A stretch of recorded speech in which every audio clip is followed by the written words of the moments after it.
আচ্ছা, লিডস টেস্টে ভারতীয় ফিল্ডারদের ঠিক হয়েছেটা কি? এই এত এত ক্যাচ ড্রপ কেন হচ্ছে? হিসাব করে দেখা যাচ্ছে ইংল্যান্ডের ফার্স্ট ইনিংসে ভারতের ফিল্ডাররা 8খানা ক্যাচ মিস করেছে। মানে এইগুলো একদম শিওর শর্ট ক্যাচ ছিল, একদম সহজ ক্যাচ ছিল। ভারতের ফিল্ডাররা নাগালের মধ্যে পেয়েও সেগুলোকে শেষ পর্যন্ত তালুবন্দি করতে পারেননি। এই 8টার মধ্যে জসপ্রীত বুমরা তার ডেলিভারিতেই 4টা চান্স ক্রিয়েট করেছিলেন। প্রসিদ্ধ কৃষ্ণ একটা, মোহাম্মদ সিরাজ একটা, আর রবীন্দ্র জাডেজার 2টা। মানে এই 8টার মধ্যে দেখা যাচ্ছে অন্তত 4 থেকে 5টা ক্যাচও যদি ভারতের ফিল্ডাররা ঠিকভাবে গ্র্যাব করতে পারতো টাইম মতো, ইংল্যান্ডকে কিন্তু আমরা অনায়াসেই 200 থেকে 250-র মধ্যেই বেঁধে ফেলতে পারতাম ফার্স্ট ইনিংসে। আর যদি সেটা হতো তাহলে কিন্তু এই তৃতীয় দিনের খেলা শেষেই টিম ইন্ডিয়ায় ম্যাচ জয়ের জন্য ওভারওয়েলমিং ফেভারিট হতো। তো সেই চান্সগুলোকে আমরা ঠিকভাবে গ্র্যাব করতে না পারার জন্য ইংল্যান্ড তাদের ইনিংসটাকে নিয়ে চলে গেল 465-তে, যেখানে আমরা লিডটা পেলাম মোটে 6 রানের। তো এই জায়গায় বলে রাখা ভালো, বেন ডাকেট তিনি কিন্তু দুইটা ক্যাচের চান্স দিয়ে দিয়েছিলেন যখন 11 আর 15 রানের মাথায় ব্যাটিং করছিলেন। একটা ক্যাচ ওই জায়গায় গালিতে ফেলেছে যশস্বী জয়সওয়াল, আর 15 রানের যখন তিনি ব্যাটিং করছিলেন ব্যাকওয়ার্ড পয়েন্টে রবীন্দ্র জাডেজা তার ক্যাচটা মিস করেছেন। মানে যেটা মিস হওয়ার পর কমেন্টেটাররা স্বয়ং বিশ্বাস করতে পারছিলেন না যে ব্যাকওয়ার্ড পয়েন্টে, যেটা আর কি রবীন্দ্র জাডেজার একদম এক্সিলেন্স ফিল্ডিং তিনি ওই জায়গায় প্রদর্শন করে থাকেন, তার হাত থেকে একটা সহজ ক্যাচ ওই জায়গায় পড়ে যাচ্ছে। আর এছাড়া জয়সওয়াল আরও গোটা দুয়েক ক্যাচ মিস করেছেন, সব কটাই বুমরার মানে ডেলিভারিতে মানে ক্রিয়েট করা চান্সগুলোতেই। আর এছাড়া রবীন্দ্র জাডেজা তিনি কিন্তু তৃতীয় দিনে হ্যারি ব্রুককে মানে তার নিজের ব্যক্তিগত পরপর 2 ওভারে 2টা ক্যাচের চান্স ক্রিয়েট করেছিলেন। একটা ঋষভ পান্থ মানে যিনি উইকেটের পেছনে একেবারেই আর কি বলতে গেলে কনসেন্ট্রেটটা করেননি, একটু যদি কনসেন্ট্রেশনটা করতেন তাহলে ক্যাচটা কিন্তু অনায়াসে পেয়ে যাওয়ার কথাই ছিল। আর এর ঠিক পরের ওভারে ওই হ্যারি ব্রুকের এগেনস্টে আরেকটা ক্যাচের চান্স ক্রিয়েট করেছিলেন এই জাডেজা, তখন ফরওয়ার্ড শট লেগে সাই সুদর্শন ক্যাচটা আর কি মানে পেয়েও শেষ পর্যন্ত তালুবন্দি করতে পারেননি। নাহলে এই হ্যারি ব্রুকের ইনিংসগুলো বলুন বা ওই জায়গায় মানে বেন ডাকেটের ইনিংসের কথা বলুন, কিংবা অলি পোপ যিনি 60 রানে ব্যাটিং করছিলেন, মানে তখন তো বুমরা একটা ক্যাচের দারুণ একটা চান্স ক্রিয়েট করেছিল তার এগেনস্টে ওই মানে দ্বিতীয় দিনের খেলার মানে প্রায় ওই আধ বা 1 ঘন্টা আগে। ওইটাও যদি জয়সওয়াল তখন ঠিকমতো ধরতে পারতেন, মানে অলিপপকে কিন্তু আমরা আরও আগেই ফিরিয়ে দিতে পারতাম, মানে যে অলিপপ কিনা ইনিংসটা শেষ করেছেন 106 রানে গিয়ে।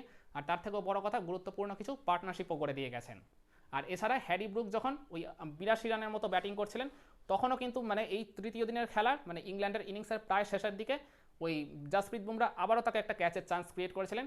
ওই গালিতে ফিল্ডিং করছিল যশস্বী জয়সওয়াল, আবারও তিনি ওই মানে ক্যাচের সহজ সুযোগটা পেয়েও শেষ পর্যন্ত তালুবন্দি করতে পারেননি। মানে এই জায়গাতে আর কি দেখছি ওই ব্যাকওয়ার্ড পয়েন্ট না হলে আর কি উইকেটের পেছনে স্লিপ কর্ডন কিংবা গালি, এই পার্টিকুলার ফিল্ডিং পজিশনগুলোতেই কিন্তু মানে ক্যাচগুলো বারবার ড্রপ করছে ভারতের ফিল্ডাররা। আর পার্টিকুলারলি যশস্বী জয়সওয়াল মানে তিনি যদি ঠিকভাবে মানে প্রস্তুতি যদি না নিতে পারেন মানে ওই পজিশনে ফিল্ডিং করার জন্য, তাহলে তাকে ওই পজিশনে ফিল্ডিং বারবার করানো হচ্ছে কেন যখন এত আর কি তিনি মানে ক্যাচ ড্রপ করছেন। জাডেজার ব্যাপারটা না হয় আলাদা, তিনি একটা এক্সেপশনালি ক্যাচ মিস করেছেন, মানে যেটা রেয়ারেস্ট অফ দ্য রেয়ারেস্ট ওকেশনই বলা চলে।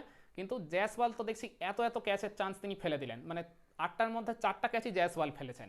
মানে খুব গুরুত্বপূর্ণ সময় ওই ক্যাচগুলো যদি মানে জয়সওয়াল ধরতে পারতেন, 4টার মধ্যে 2টোও যদি ধরতে পারতেন, তাহলে আমি আবারও বলছি ইংল্যান্ডকে কিন্তু ওই 250-র মধ্যেই আমরা বেঁধে ফেলতে পারতাম। তাহলে তৃতীয় দিনের শেষেই মানে টিম ইন্ডিয়ার ম্যাচ জয়টা কিন্তু অলমোস্ট নিশ্চিত হয়ে যেত। তো সেখানে এই এত এত ক্যাচের চান্স যখন ড্রপ করছে ভারতের ফিল্ডাররা, তার জন্য মানে কস্টটা তো ওই জায়গায় পোহাতেই হচ্ছে আমাদের। আর এখানে যিনি ফিল্ডিং কোচ ওই দিলীপ, তাকে তো আবার রিটেন করা হয়েছে, তাকে তো এক প্রকার ছেঁটেই ফেলা হয়েছিল, তারপরে আবার ফিরিয়ে আনা হয়েছে।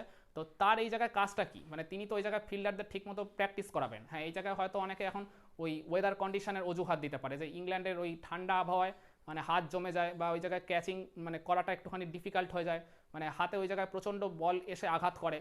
এই মানে অজুহাত কিন্তু দিয়ে কোনো লাভ নেই, কারণ ভারতের ফিল্ডাররা এর আগেও আর কি অনেকবার ইংল্যান্ডে এসে খেলে গেছে। যারা আর কি নতুন এই সিরিজে যারা আর কি প্রথম খেলছে, তারাও কিন্তু এর আগে ওই মানে মানে বয়সভিত্তিক দলে হোক কিংবা এই টিমের হয়ে অনেকবারই ক্রিকেট খেলে গেছে, ইংলিশ কন্ডিশনে কীভাবে ফিল্ডিং করতে হয় ব্যাটিং করতে হয় মোটামুটি জানা রয়েছে। আর এছাড়া এর আগে কিন্তু মানে ভারত 10 দিনের ক্যাম্পও করেছে, প্র্যাকটিস ম্যাচও খেলেছে, সেখানে মানে ক্যাচিং কীভাবে করতে হয় সেটা কিন্তু তাদের খুব ভালো মতো রপ্ত করে ফেলার কথা। আমি আবারও বলছি, একটা এরকম লম্বা টেস্ট সিরিজ যদি জিততে হয় শুধু ব্যাটিং বা বলিংয়ে পারফরমেন্স করলে কিন্তু হবে না, ফিল্ডিংটাও কিন্তু অ্যাট দ্য সেম টাইম খুবই গুরুত্ব সহকারে প্র্যাকটিস করতে হবে, যাতে এই মানে ইম্পর্টেন্ট টাইমে এই ভাইটাল টাইমে যেন ক্যাচ কোনোভাবে আর ড্রপ না হয়। প্রথম টেস্টে না হয় হয়ে গেছে আর তো এটা ফিরিয়ে আনা যাবে না, সেকেন্ড ইনিংসে যেন কোনো রকম ভুল ভ্রান্তি না হয়। আর এছাড়া রেস্ট অফ দ্য সিরিজ আরও যে 4টা ম্যাচ রয়েছে সেখানে তো আর কোনোভাবেই ভুল করা যাবে না। এর আগে আইপিএলেও দেখেছিলাম মানে ভারতের ফিল্ডাররা বা বিদেশের সব ফিল্ডাররাই মানে প্রচুর অজস্র ক্যাচ ড্রপ করেছে, কিন্তু এইটা যখন একটা ইন্টারন্যাশনাল ফরম্যাটে খেলা হচ্ছে মানে জাতীয় দলের হয়ে যখন আপনি নামছেন, তখন তো এই জায়গায় আরও বেশি করে সিরিয়াস থাকাটা উচিত। আর লাল বলে যখন খেলা হচ্ছে ডিউক বলে, মানে এখানে আর কি কোনো রকম ভুল ভ্রান্তি করলে ওই একটা ক্যাচ ড্রপ বা 2টা ক্যাচ ড্রপে কিন্তু আলটিমেটলি ম্যাচের মোমেন্টামটা বা ম্যাচের পুরো সিনারিওটাই কিন্তু বদলে দিতে পারে। যে বেন ডাকেটকে আমরা 11 আর 15 রানের মাথায় আর কি ক্যাচ ড্রপ করেছিলাম, তিনি কিনা তার ইনিংসটা শেষ করেছেন 62 রানে গিয়ে। অলি পোপের ক্যাচটা আমরা ড্রপ করেছিলাম 60 রানে, তিনি কিন্তু তার ইনিংসটাকে নিয়ে চলে গেছেন 106-তে। হ্যারি ব্রুককে আমরা ওই জায়গায় চান্স দিয়েছি 46-48 রানের মাথায়, এরপরেও 82 রানের মাথাতেও তিনি একটা লাইফ পেয়েছিলেন, তিনি কিনা তার ইনিংসটা শেষ করেছেন 99 রানে গিয়ে। এই যে মানে লাইফ পেয়ে যে মানে ইংল্যান্ডের ক্রিকেটাররা যে নিজেদের ইনিংসগুলোকে এত বড় বড় রানে কনভার্ট করলেন, আর শুধু তো নিজেদের ব্যক্তিগত ইনিংস খেলাই নয়, অ্যাট দ্য সেম টাইম তারা পার্টনারশিপও করে দিয়ে দলের রানটাকে যে এরকম একটা বিশাল টোটালে পৌঁছা দিলেন। ভারত যদি কোনোভাবে ওই শেষ মুহূর্তের কোনো অঘটনে এই লিডস টেস্টটা যদি হেরে যায় কিংবা ম্যাচটা যদি আলটিমেটলি ড্র হয়ে যায়, তাহলে এই ভারতের ফিল্ডারদের এই অজস্র ক্যাচ মিসটা কিন্তু প্রবলভাবে দায়ী থাকবে তার জন্য। একমত হবেন আমার এই পয়েন্টগুলোর সাথে আপনারা? কমেন্টে জানান।